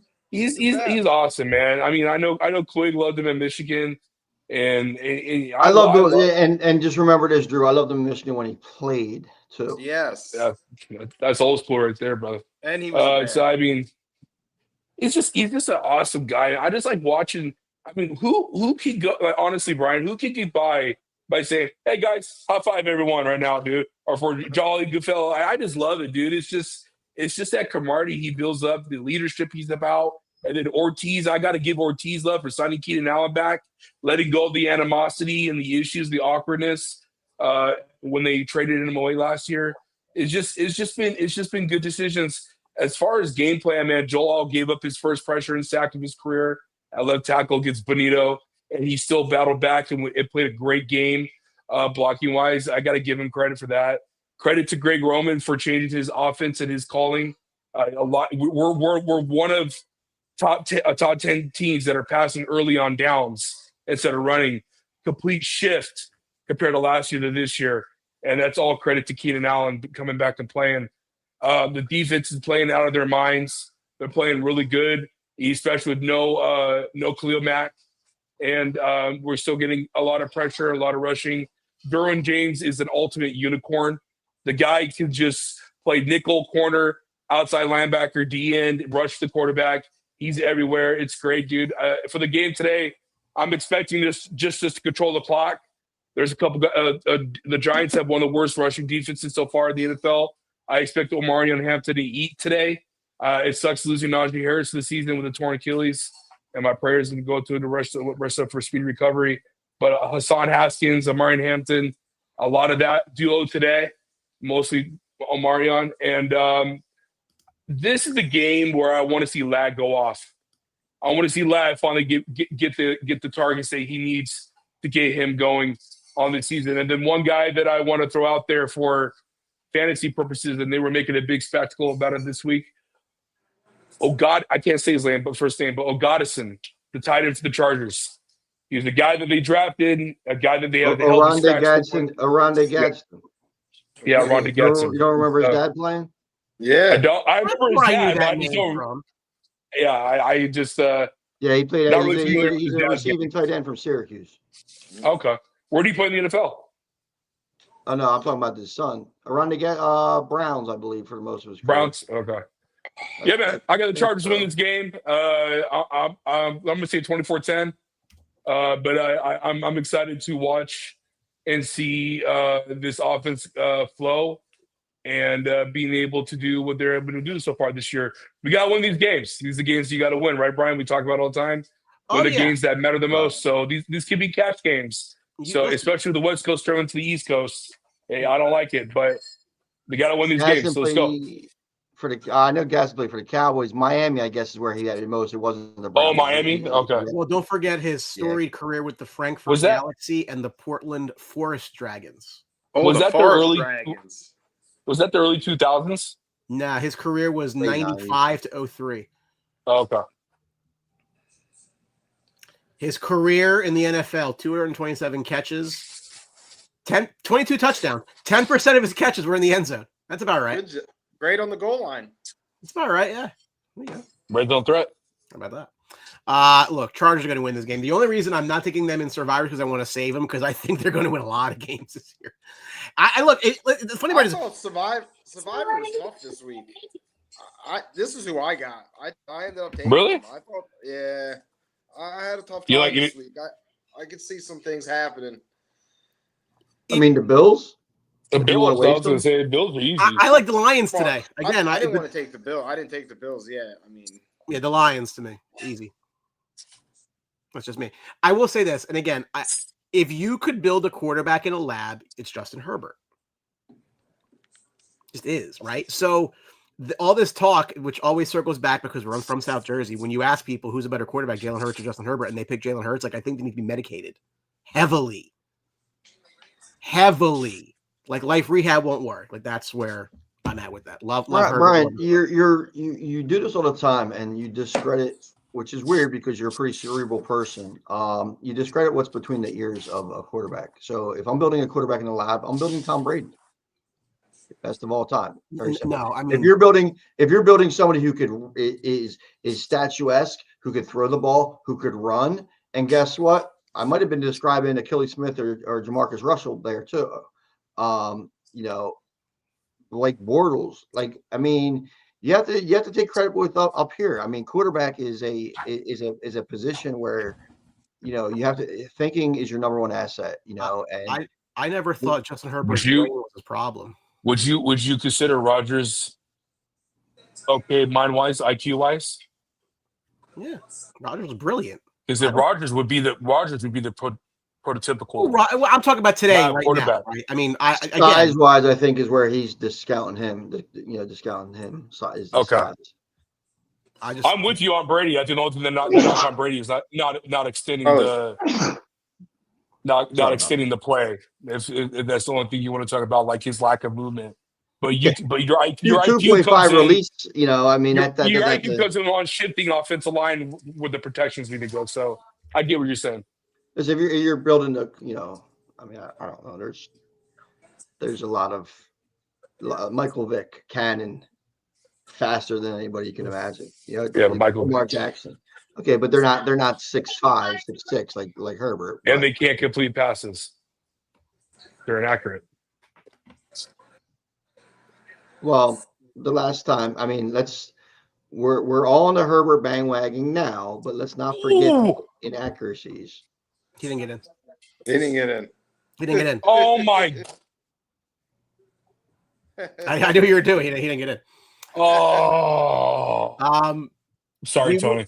One of the undefeateds will go down today as the 3-0 Eagles visit the 3-0 Buccaneers. They're laying 3.5 on the road. The over-under is 44.5. It is 112 degrees on the field. That'll be interesting. Jalen Hurts has the longest active streak of no interceptions. That's currently at 217 attempts, which actually, I'm surprised he actually thrown the ball that much in his career. Tampa Bay has not lost a regular season game at home since week 10 of 2024, and they have scored 20 points or more. 20 points or more in 18 consecutive games. Jeez. So the Eagles generally struggle in Tampa, right? I'm pretty sure that they haven't won there in a while. I'm going to try to see if I can get the head-to-head on that. I should have gotten that. And if I look at the results here, so Eagles lost to Tampa last year. They lost in the playoffs. They lost in 22. They lost in 18. The last time the Eagles won in Tampa Bay was 10-13 of 2013. Been a minute. Crazy. Oh, yeah. I'll get into this real quick. Chris Godwin is, I think he's playing today. He's playing that's huge. A lot today. Yep, that's huge. Tristan Wirfs is playing today, which is also huge. One of the best offensive tackles in the game. Baker is playing today. He had a bicep issue. They're not going to score. And so Tampa is this is a hard game, man, because I'm not crazy about Philly, dude. But I honestly, the Rams should have won last week if they didn't play stupid football in the second half. But I mean, this game is tough. But at the end of the day, dude, I'm gonna go with Philly just on the fact that the Buccaneers have a lot of injuries on both sides of the football. So I'm gonna go Philly here. But this game, I think this game is going to be close, boys. It's going to be really close. The Eagles won there in 2023, 25-11. Sorry, I can't read. So real quick, right? So yeah, Godwin's back. That's great. I expect Emeka Ibuke to have a huge game today, though, on that Eagles secondary. If Baker can throw the ball, which is something he has not done all week. He has not thrown. And here's the other thing. He has practice, back, great. Yeah. Buccaneers record since 2022 without Mike Evans is 0-5. They have not won with Mike Evans in a few years. I think they're 1-6 overall at home without Mike Evans. I think let's not mitigate the impact. I said the loss of Mike Evans and Baker being banged up. It's going to be, Baker's a gamer. Once he puts the helmet on, I think he's going to be good to go. But one of them big defensive linemen for Philly land on him. I mean, it might be out of the game real quick. So it's going to be interesting. I'm going to take the Eagles. I'll buy the hook later 3. It's very telling that they're a favorite here. Yeah, I mean, right here, I'm just going to roll with the Eagles on the money line. I think, if you think about it, the Bucs have been on the ropes pretty much all year. Baker's been bringing them back on the last-minute drives, so they've been hanging on. These guys are banged up. I think the weather will play a factor. I mean, it mentally it does mess with you. I mean, I heard the Eagles went down earlier this week to get accustomed to the weather, which is weird. So it's definitely on their mind. But I'm going to take the Eagles here on the money line. I like a Devontae Smith touchdown today. I think he got some good value. I see it at plus 240. I think a lot of keying on AJ. And so Devontae sneaks one in there. And we're looking for a Saquon. The Eagles got to win. I mean, you got to get Saquon going. Right now, he's got a mediocre year going on. I think this is a game they they could run the ball, establish the run, and Saquon could take over. So we'll see. Brian, I want to. Is it okay if I ask a question? I'm going to ask a question quick and Ant. Did you guys watch the second half of that game last week of the Eagles and Rams? Oh yeah. Okay. Did you what was I had an argument with a friend of mine this week. What would be your main point of why the Eagles came back in the second half? Poor play calling by the Rams on third down and short yardage. Yeah, plays. make decisions. Dreadful. Second thing, last thing, Brian, I don't want to take much time. Second thing, what changed from the first half to the second half with AJ Brown? We threw the ball to him. But he had 5 targets didn't with call- 0 catches well, and 0. Listen, the AJ Brown got going because of a huge OPI that wasn't called. I mean, Thank you. That was No, just that's what I want to know. Thank you. Okay, thank you. Yeah, I mean, you let any wide receiver do that. Brian, the reason why I bring it up is I compared to going into week 1 to now, the Philadelphia Eagles do not scare me whatsoever. They don't. Well, Drew, they have to scare you a little bit in regards to their ability to run the ball. Not to the totality as it was getting into the week 1. Yes, I agree with you. They find ways to win, but the Rams should have won that game. You just said it. Bad play calling, being very neutral and being safe, and which is not kind of like not Sean McVay at all. And I don't know why he went down that route in the second half. But also, we also one more point to point in here. Stafford was off all game. Mm-hmm. You cannot tell me he's not hurt. That man is hurting every time he throws the ball. Listen, you're right, Drew. Because here's the thing. All offseason, he was hurt, back hurt, going into preseason, back hurt. Now he starts to play football, starts getting hit, starts doing the grind of the NFL season. He's not getting better. He's not healing more. If you have to take an epidural to play, that's an issue, dude. I don't know why people are overlooking that. That's why. It's not good. Because he's performing at a certain level, and the receivers are putting up fantasy numbers. That's why. I don't. If you're the Rams, I don't think that you come out of that game saying they're better than us. No, you don't. Honestly, no, you don't. I think if they play that game 10 times, the Rams win 7 or 8 of them. I mean, that's just the way. Look, credit to the Eagles, great on special teams. Block 2 kicks like that. I mean, that's embarrassing. That's the game. That's the difference in the game. It's embarrassing for a special teams coach. I don't disagree with you. The same way that someone's got to lose this game, someone's got to win this one and get out of the bottom of the AFC South. 0-3 Tennessee, 0-3 Houston, but Houston is laying a touchdown at home. 39.5 is the number. Tennessee is now 0-3 in consecutive years for the first time since 1983 when they played in Houston. Houston, the first team since 2004 Dolphins to lose each of the first 3 games, allowing 20 points or less. The defense ain't the problem, as we talked about earlier in the show today. They got to get that offense going. This is a spot where, like I said, if they don't win this one, I don't know when they win.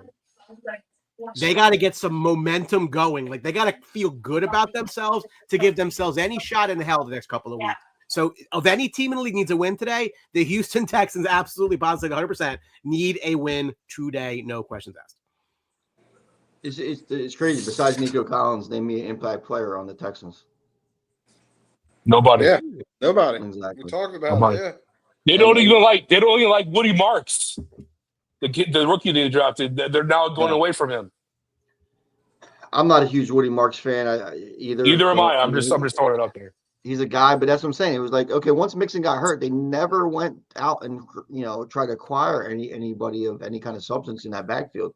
And obviously, we all love Nick Chubb. He's a great story trying to come back, but he's not going to get it done. I mean, and you got a defense like that, you got to be able to run the ball. But Tennessee is just on another level. Besides a couple nice catches by Eric, I am Manure, kid from Stanford this year. They've been poor. I mean, Pollard's been every now and then, but they just been poor. And the Calvin Ridley fantasy value kind of took a huge step down because a lot of expectation with him to shine with them throwing the ball being down. But Miller, Cam Ward is just not the he's just not the guy. I mean, I don't think too many people. I think more people would be surprised that he wound up the number 1 pick in the beginning of that last season than actually that he is the number 1 pick. So it's something that you're like, I don't know. I mean, these teams sell their soul for these quarterbacks sometimes, and it just puts them back years. But he's got time to develop.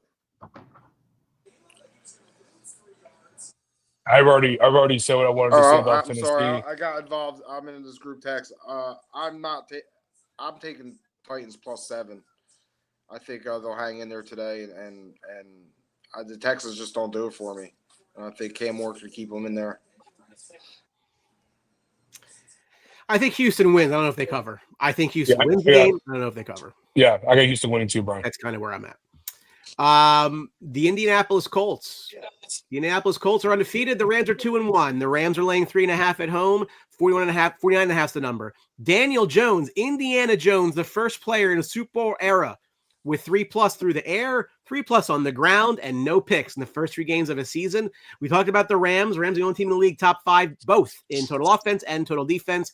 They will be just fine in the end as long as Matthew Stafford's back holds up, which it might not. And that's the concern if you're a Rams fan. Everywhere else, they're good. They're fine. They will be just fine at the end. I don't know what to make of this. Can this Colts team keep this up? I mean, they're playing a better team today. Their schedule, the teams that they beat. I was going to go load it up to kind of see. They played Denver well. We'll give them credit for that. Denver's a tough team, man. Yeah, you know what's kind of funny about that? And you're right, they are. But that game kind of got screwed up at the end. Their 2 wins other than that have been at hosting Miami, who stinks, and at Tennessee. So it's not as if they're like rolling teams over like great teams. This is probably this is going to be their biggest challenge until they go back to LA to play the Chargers later in October. Yeah, I think one of the things that, I mean, was the Rams' run defense pretty solid last week? Yeah, absolutely. I mean, they kind of contained Saquon, which destroyed them. But was that because they were focused on containing Saquon and everything else opened up for the Eagles? Because, I mean, Saquon did embarrass them the last 2 times they played them. So was that just a pride thing where they stepped up on the run defense? Because that's what's going to be tested today, right? I mean, you got John Taylor, who's looking like the best back in the league right now, and I think that they're still going to have to find a way to stop him. What quarterback's going to make the mistakes, Stafford or Danny Jones? And that's not that big of a question that it normally used to be, right? So I think I'll take the Colts with the points here. And it'd be interesting to see what happens. Alex Pierce is out for the Colts, so we'll see what wide receiver actually steps up for them and makes a couple plays. And I think Verse is going to have to get to the dimes a couple times and cause some turnovers. That'll be the keys to the Rams' victory. But I'm going to take the Colts and the points. I think it'll be a close game. Yeah, I'm going to take. I'm taking the Colts too. JT's playing great football right now. Best running back in the NFL, I would say, after 3 weeks. The offensive line is easily top 5 in the NFL. Shane Steichen's doing a great job coaching this team up and doing what they need to do. I said it last week on the show, and I'll say it again this week on the show. It's amazing when you go to an organization that has their SHIT together and is able to figure out what they need to do to make their quarterback feel comfortable and make him feel productive. And Daniel Jones, we're looking at a completely different quarterback through 3 weeks. This is his test. This is his biggest test so far. We'll see how he's able to do against a pretty good Rams defense. I think all of us would agree. They're a really good defense, especially if you take away the run. We're going to see if Daniel can do his thing through the air. But, got to give love to Downs and Pittman, and obviously the stud at tight end, Tyler Warren, who is making Daniel Jones very comfortable. Talk about a tight end that's beyond his years. The way that he was describing defenses on his interview and finding the soft zones to pick apart whatever the coverage he's looking at is absolutely amazing. He's wise beyond his years, and I'm excited to watch this game. I wish this was a Sunday night game. sucks. It's not. But I think the pressure is on the Rams here. Again, the Colts are off to a much better start than anybody thought that they would, right? So the Rams need to keep up with Seattle and everybody else. That looks like it's a pick at the end the game. Yeah, it is. Yes. Are you serious? Yeah. So I like the Rams in this game. The hook scares me. I think Rams by a field goal is probably the end result. But I think the Rams need it more than the Colts do. The Colts are kind of, even with a loss here, they're kind of getting some margin between second place in that division. So the Rams need to keep up with the Joneses. The Niners still undefeated. Seattle's 3-1. Like they can't let their foot off the pedal, especially after last week. Rams come back, get a win. Speaking of those 49ers, they are 3-0. Facing the 2-1 Jaguars. 3.5 is the number. 46.5 is the over-under. Jacksonville defensively leads the NFL with 9 takeaways, which they had all of last season. McCaffrey leads the NFL in touches. That should not surprise you whatsoever. He is the engine of the Niners offense.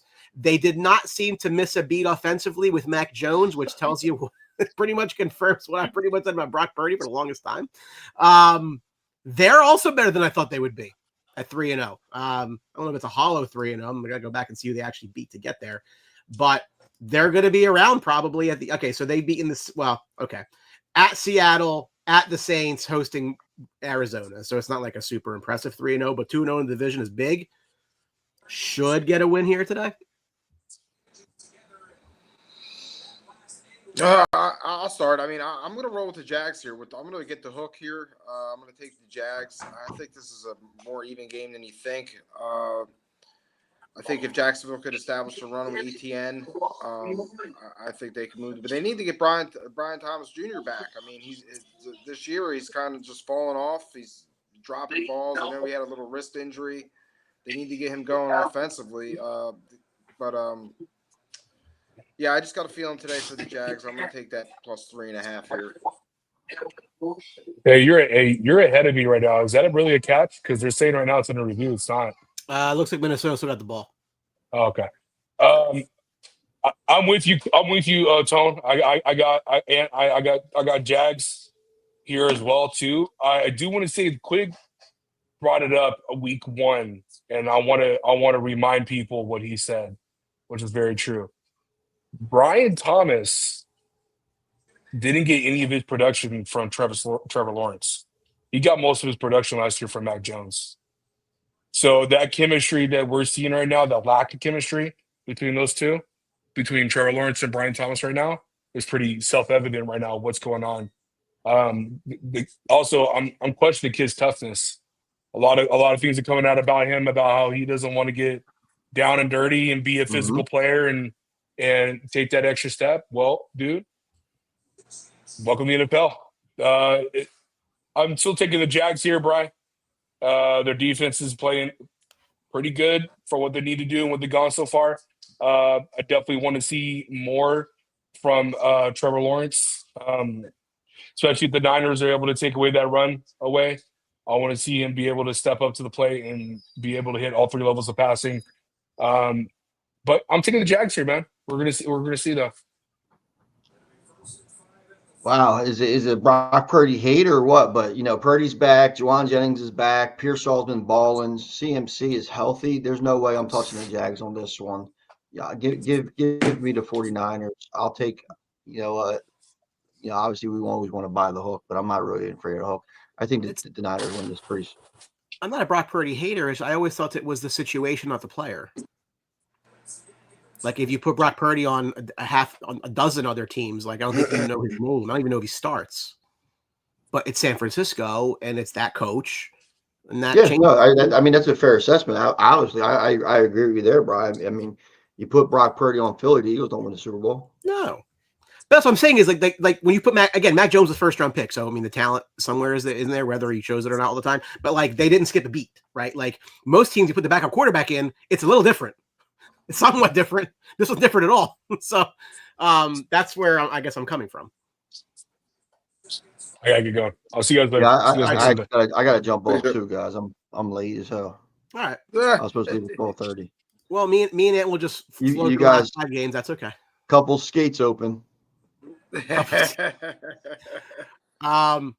if I told you before the season that it's week 4, and both the Chiefs and the Ravens would be 1 and 2.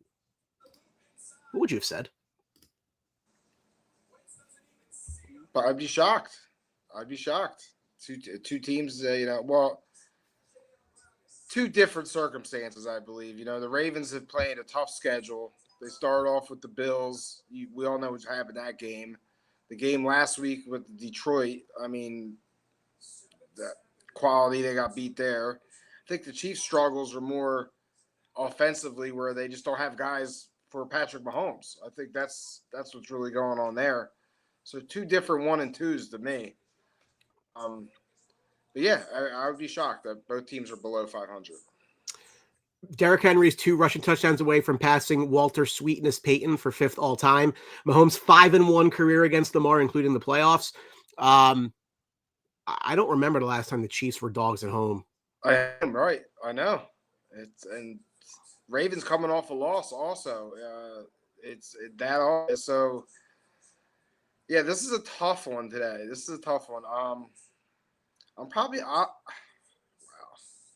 think the Ravens are a much more talented football team right now. Top to bottom. Yeah. Why? But the Ravens, I think, are the prohibitive favorite to win their division. Whereas no matter what happens in today. the foot. They shoot themselves. Yeah, but at 1 and 3, at 1 and 3, even if you're 2 behind the Steelers, like, is your season over? No, I don't think so. No, absolutely not. No, I but think the Chargers keep winning. They're going to win again today. The Broncos have been fine. The Raiders are the Raiders. Like, for the Chiefs, like, again, we talk about teams who need it more. Yeah, Baltimore at 1 and 3 is a problem. The Chiefs at 1 and 3 might be a death sentence. I don't know that that's what I'm, like. I think that they do need it more. I would lean towards taking the points here with the Chiefs at home. Maybe even the money line if you're feeling it. I just think the Chiefs need it more. The Ravens find new and exciting ways to lose football games that, like, people don't even think of. No, you're like right. They've been professional at it. And is that coaching? I don't know, but it's not. And the Chiefs are the perfect teams to take that opportunity and run with it. To beat them down on it. Right. This is just tough day because the Chiefs have no running game. It's so much. They're getting Worthy back today. I know that. I'm going to take Baltimore today. I'm going to see. We might be seeing the Chiefs' downfall right now. They need a running game. They do not have one. I'm not disagreeing with you. Somebody should. I mean, they should. Pacheco should be better than he is. Why he's not?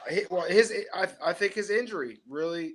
He got hurt, and from then he hasn't been the same running back we've seen when he came out. Ever since he got hurt, and that's been it. Unfortunately. Well, it would appear to me that the Bears are still a dog visiting the Raiders, both 1 and 2. 1.5's the number. Caleb Williams did not take a sack last week for the first time in his professional career. Yeah, Geno good Smith day. Is second. Well, that's a good defense. Right? Geno Smith second in the league in passing yards. A bit of a surprise, I guess. Are we going to see a little bit more? Can the Bears keep their momentum? I hope so, Brian. I'm kind of worried today, though. The Bears are not good on the road. I believe they're 1-8 or 1-9 in their last road game. Their last 10 or so road games. Caleb has not been good on the road. And the Raiders have an offense that could hurt the Bears. The Bears' defense is not good right now. I think Genty scares me. And then Bowers and Tucker scare me. So I think this is going to be a close game today. I'm hoping Caleb plays well. I think he can. I'm going to take my squad on the road, but I'm really worried. This is a must-win game because they have a bye. So they have a bye week next week, and then they come back and they're going to play Jaden Daniels and the Commanders because he's going to play. They're sitting him out this week. He'll be ready to play. So I think this is a must-win for the Bears. You get to the bye week 2-2. You're going up. You feel real good, and then you got to focus on this next game against the Commanders, who basically ended your season last year, blew everything up on you. Somewhat self-inflicted, though. Yes. Yeah. Oh, absolutely. But yes. Steelers win 24-21 final. Yeah, it was a close game, and Carson Wentz put up some fantasy stats today too. Carson Wentz threw the football. Haven't seen that in a while. He did. How about that, but I'm gonna take the Bears today. I'm gonna ride a Dunze. I think he's gonna score again. I think that's Caleb's favorite target.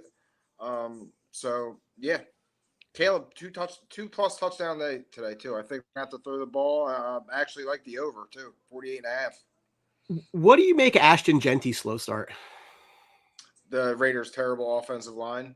I think they're literally ranked close to last in the offensive line category in the league. And I think it really struggles. I think they showed a stat where he's getting hit behind the line. He's actually gaining yards after getting hit. So I think right now it's just the offensive line. It's that struggle. But today's the Bears are a get back game. I mean, they don't have a really rushing defense, so it really concerns me.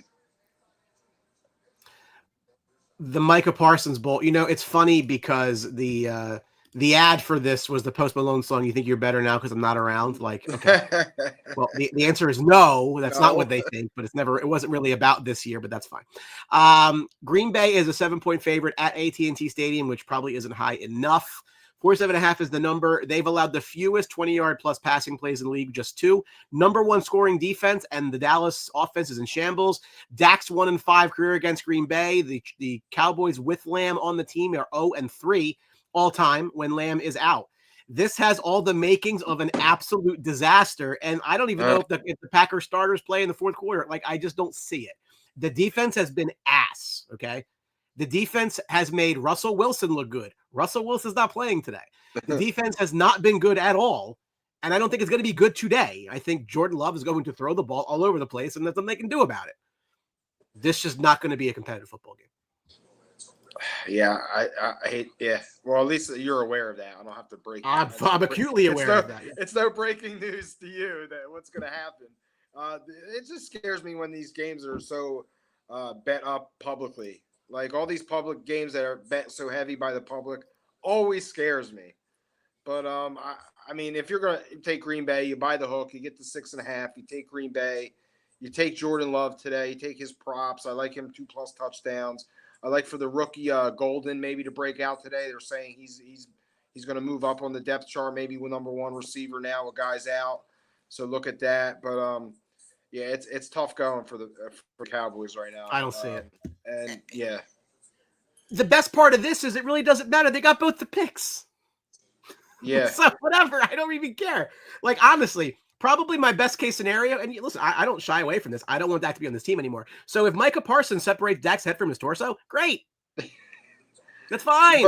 I mean, you have to admit, Micah Parsons doesn't even help this defense this year. I don't think. No. I said it. Look, not one person is gonna. Not even a little bit. However, what happens a lot is people say, look at the sack numbers. Parsons' impact on Dallas wasn't just the sack numbers. It was that he drew coverage to him, which opened up other people. And now that's not there anymore. And this idea of manufacturing pressure is idiocy, right? So, like, again, I was fine with the trade because I'm on record. They cannot win with him. So what was the point, right? You're right. This is the prime of his career. If you're not going to win with the guy with the prime of his career, get the value back. So, I was perfectly fine with the deal. I was not upset about it. I wish him well. I don't think he ever wanted to leave. Credit to him for that. Yeah. Those picks are never going to be high enough, though. So they're going to have to make. But you could put them together. Yes. You could package them up. They're going to have to package them up. They're never going to be that high. But yeah, I mean, I think deep down Jerry Jones kind of knew that. Sure.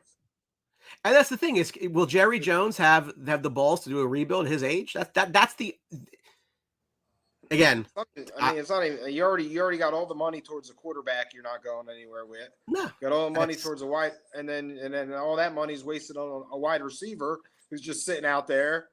He's hurt. It just all compiles. So I agree with you. You're better off getting rid of him. To paraphrase CM Punk in the infamous pipe bomb, I'd like to think this team is better off once Jerry Jones is dead, but it's going to get taken over by his idiotic son and his doofus daughter-in-law and the rest of his stupid family. There's no way out. Nope. There's no way out. Cowboys football. Yeehaw! And the money keeps raining down on them, so it don't make a difference. They print money. Yeah. 2 games left, both on Monday night. Someone's got to win this game. The Jets and the Dolphins. The Dolphins laying 2.5 at home. 45.5 is the number. The last 3 coaches, Tone, have started 0-3 or worse with the Jets. So at least they're consistent. Could have won last week, but they didn't. Miami, the first team since the Atlanta Falcons in 2020 to allow 30 or more points in each of the first 3 games of the season. I don't think that McDaniel survives. I don't. I just don't. Like, I think this is just a. If they lose this game, he might not survive this one. I mean, they should win this game. The Jets are ass. So is Miami. Okay, like this is just not. It's bad. Yeah, this is just a shitty game. I probably will not be watching. I will watch something. I will watch something less predetermined, like Monday Night Raw. Well, there you go. I'm going to take the Dolphins. I'm going to take the Dolphins at home, though. I think they could pull this off. I know Fields is coming back. Jets still offensively, I think they haven't run the ball well, and you can only rely on Fields' legs so much. So I'm going to go with the Dolphins here, get their first victory. Yeah. Best for the Jets to keep losing. Yeah, might as well just keep losing.